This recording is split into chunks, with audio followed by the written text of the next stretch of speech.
team old Carlton knows. With all the champions they like to send up, we'll keep our end up, and they will know that they've been playing against the famous old dark blues. Carlton Blues, the soup kitchen knows we are coming. Rags to riches stories seem to have a universal appeal. As equally attractive are stories of corrupt riches falling into rags. Such stories bring out the schadenfreude in us all. Furthermore, they make us feel a sense that justice has been done. Fortunately for the football world, Carlton is a club that has catered to both kinds of stories in its 150-year history. It started its existence as a respectable working-class club that found success on the back of good team values. Over the years, that respectability was corrupted by the desire to stay at the top. That corruption initially started with the use of brown paper bags to recruit players outside the salary cap. This escalated into blatant cheating in order to get defined as a special needs club that would qualify it for extra draft assistance.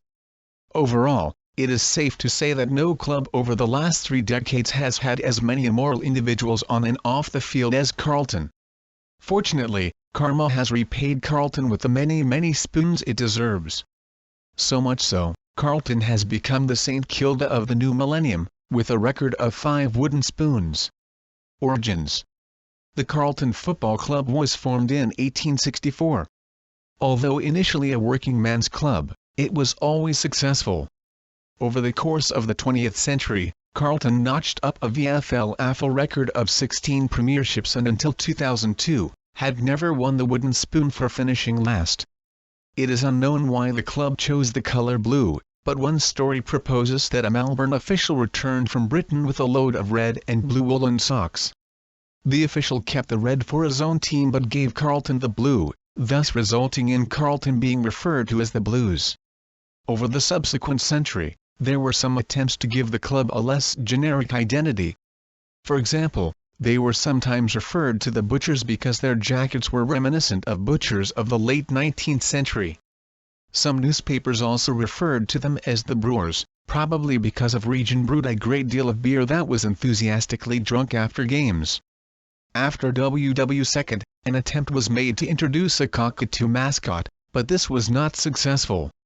For whatever reason, it seems Carlton fans wanted to be a colour and nothing more. Around 1930, Carlton also adopted its current song, which formed a template for its culture for the next 50 years. The song began with Da Da Da, which was highly evocative of some mafia and mobster dancing on of a fallen enemy. Furthermore, the lyrics sang of Carlton always being successful on the back of recruiting champions. Specifically, "We're the team that never lets you down, we're the only team old Carlton knows, with all the champions they like to send us up, see below, we'll keep our end up." The recruitment of champion players from other clubs would become part of Carlton's identity, as with a mantra that Carlton never rebuilds. Carlton Blues. The brown paper bag era. By the 80s and 90s, Carlton's image had well and truly changed, and it was said that cheering for Carlton was like cheering for a multinational. That yelling "Get 'em Blues" was akin to yelling "Get 'em Microsoft." The club was powerful, rich, arrogant, and had an outspoken corporate president at the helm. It was the glamour team supported by cool celebrities, including A-listers such as Sale of the Century host Tony Barber and TV model Joe Bailey. Even the suburb of Carlton discovered the lofty heights of success. Where once the houses of Carlton were filled with factory workers whose fridges were full of beer, the suburb was now filled with restaurateurs with fridges full of soy milk, jars of Metamucil, and instructions for the liver-cleansing diet. Yep, Carlton had it all. But behind the celebrities, trends and glamour lurked a dark side that would bring the club to its knees. In 1985, the VFL introduced a salary to stop rich clubs like Carlton bankrupting the poor by using the checkbook to steal their players. Carlton's attitude was to swap the checkbook for brown paper bags. In 1993, Carlton made the grand final only for it to be later revealed that they had cheated the salary cap to do so. Given a slap on the wrist punishment, Carlton vowed to be more discreet with their cheating. More breaches followed on the path to Carlton's 1995 premiership. In particular, it was revealed that the 1995 Norm Smith medalist, Greg Williams, had been recruited from Sydney on the back of receiving illegal payments through a construction company. These payments totaled $200,000 between 1993 and 1995. In the NRL, similar cheating by the Melbourne Storm led to the club being stripped of its premierships. The AFL once more decided to tell Carlton not to do it again but otherwise looked the other way. Given the AFL's attitude, it was inevitable that the rorting would continue. By 2002, cheating had become so commonplace that the club paid players $1,400,000 over the salary cap. Nonchalant players rewarded Carlton for its generosity by delivering the club the first wooden spoon in its history. Ironically, with the club finishing last, the AFL didn't have to worry about protecting historical records, so was finally willing to punish Carlton. The Blues were fined $900,000 and stripped them of their first 2 draft selections. They were, however, allowed to keep their first wooden spoon. The addition of a wooden spoon to the silver spoon cabinet marked a change in the club's status. Without the lure of extra money keep players happy, instead of being a destination club, Carlton became an exit club. Champions like Josh Kennedy, Eddie Betts and Jarrad Waite moved on to greener pastures. Those that remained likewise showed a self-interested culture. One player, Lawrence Angwin, broke into a teammate's house to steal things that could be pawned. Even worse, the club's captain, Lance Whitnell, had a very public falling out with his brother. It seems his brother's kids didn't turn up to his son's birthday party, so he retaliated by not inviting them to the zoo. This escalated to death threats and vows from each brother to enlist hitmen to kill each other. Without champions leaving the club and no one wanting to come in return, the club was forced to take the St. Kilda philosophy to success by bottoming out on the hope of future achievement. After being excluded from the 2003 draft for cheating, it claimed its first number selection in 2005 in the form of Mark Murphy. The club went back-to-back with Bryce Gibbs the following year. In 2007, Carlton narrowly avoided the rare three-peat by finishing second last, but it was still able to claim the first draft selection above Richmond by losing its last 11 games of the season, which ensured it had less than 8 wins over 2 seasons. Former assistant Carlton coach Tony Liberatore said that he thought Carlton was deliberately throwing matches to gain draft selections. In the eyes of many football fans, by taking the pick that was rightfully Richmond's, Carlton did the equivalent of a businessman removing his tie and then pushing homeless people out of the way at the soup kitchen. It was disgraceful. In 2008, the club started making noises that its rebuild was complete. With 3 number 1 draft selections and champion Chris Judd lured from West Coast using a trade for high draft picks, Carlton had every reason to feel its prospects were bright.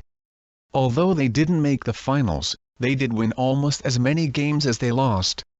This was reflected in its membership slogan, "They know we are coming," which suggested it was ready to challenge for a premiership. Admittedly, it could also have meant the soup kitchen could be expecting them with their wooden spoons. Was it other teams that knew Carlton was coming, or was it the soup kitchen? Carlton cooking. After coming for the soup, the Blues wanted the AFL to think it was going to use its spoon somehow.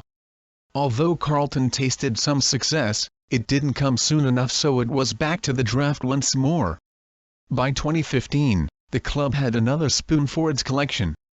Not content with simply having a list of high draft selections acquired from their own poor performance, Carlton even went hunting for high draft selections from other clubs. In some cases, Carlton traded for the players, but in others, they agreed to pay the balance of generous contracts to high draft selections who were underperforming. Carlton's strategy could be likened to employing recruits on the basis of the school they came from rather than what they had actually achieved. It was all label and no substance, which perhaps reflected the decades of elitism that had shaped the club's culture. In 2018, Carlton claimed another spoon and seemed to have actually regressed from where it was in 2003. The main difference, of course, was that in 2018 they had 17 first-round draft picks on their list, by far the most of any club in the league.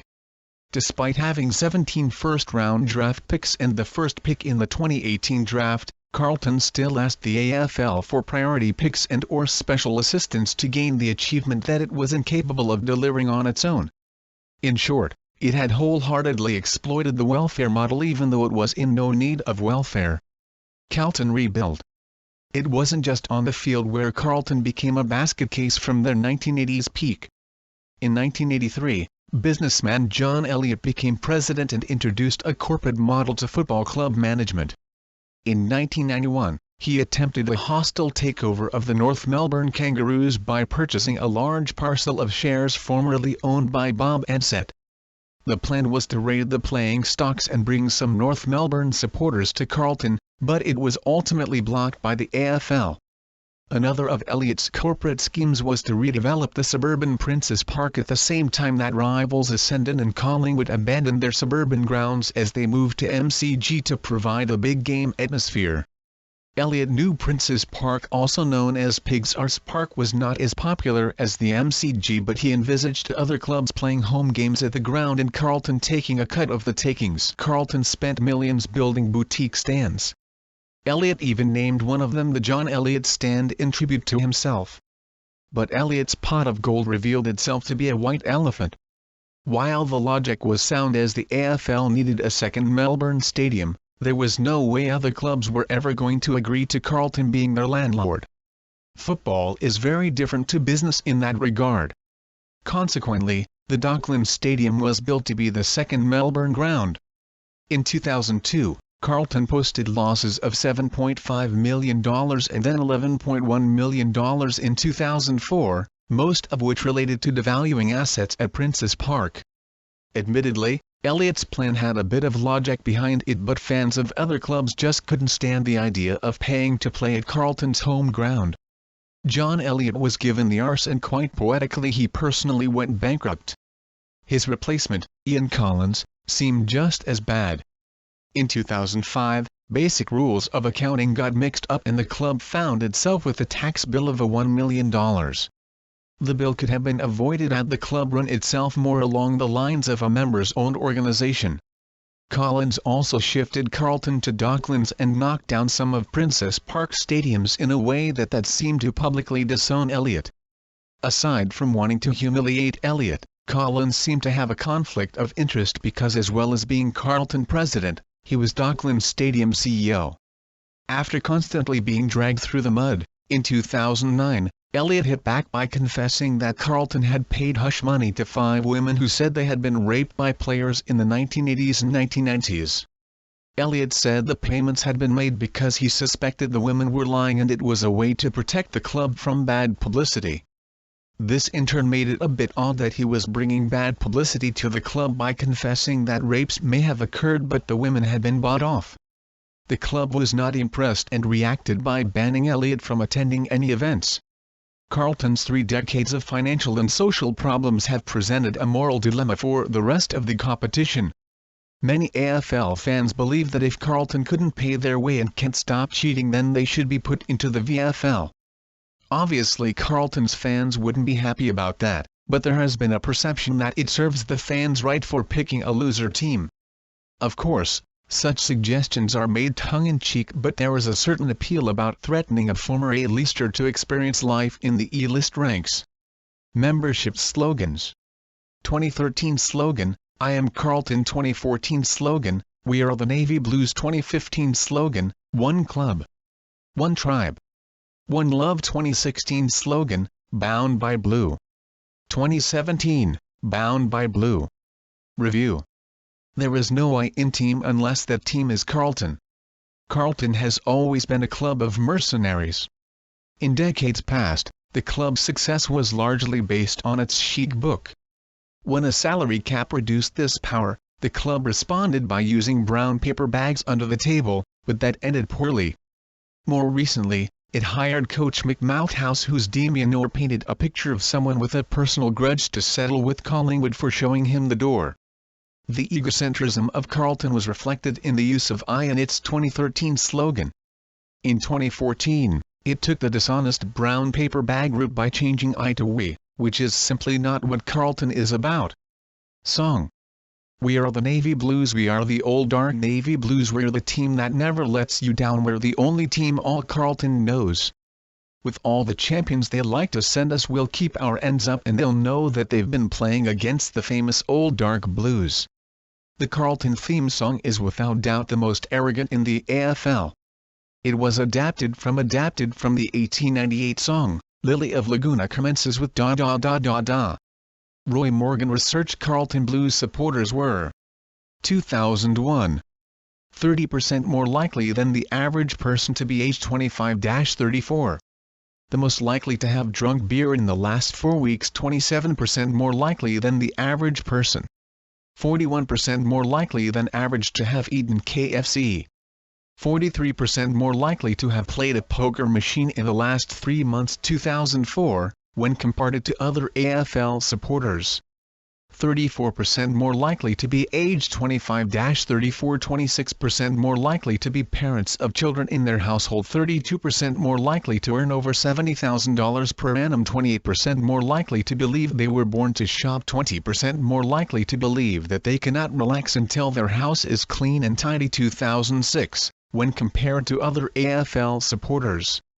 28% more likely to live in a young parent household, 45% more likely to need a mobile phone to help them win new business, 20% more likely to have ordered home-delivered food other than pizza in the last 3 months, 40% more likely to have been to a casino in the last 3 months, 60% more likely to have collected stamps in the last 3 months, 27% more likely to have been to a beauty salon or spa in the last 3 months.